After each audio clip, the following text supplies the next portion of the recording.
À Trois-Rivières, on se prépare pour le 28e Festival international de la poésie. Et Catherine, un des défis, c'est de rendre la poésie plus accessible.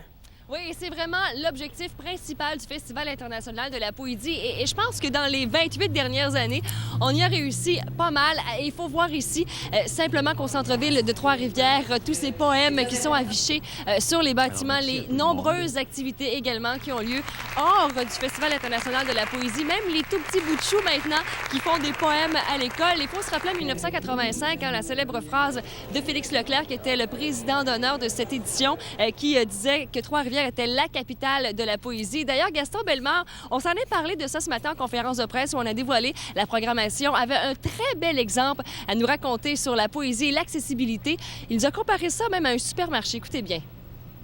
L'objectif qu'on avait, c'était de redonner la poésie au public. Parce qu'elle était trop longtemps mise dans les livres dans les bibliothèques.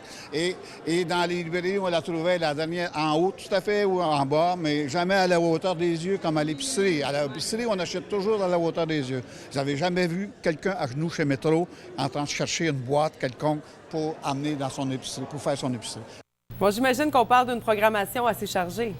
Oui, toujours aussi exceptionnel. Cette année, on va rendre hommage au poète Hector de Saint-Denis-Garneau. On peut dire que c'est l'un des poètes modernes, au même titre que Néligan à l'époque. Donc, beaucoup d'activités le concernant. Il y a toujours la corde à linge à poème au Parc Champlain. Ça, c'est extrêmement populaire. Les soirées poésie, la grande soirée poésie également de Québécois. Ça, c'est très populaire. Et d'autres activités, comme nous le dit Gaston Bellemare.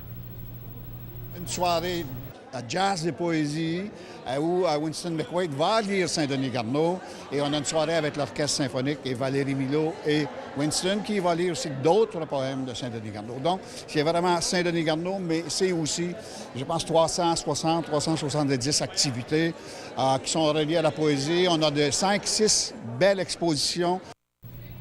Alors, on va célébrer la poésie, Marie-Claude, à compter du 28 septembre et ça jusqu'au 7 octobre prochain. Je vous invite à vous procurer, bien sûr, la programmation ou encore aller sur le site Internet fiptr.com. Merci, Catherine. Merci.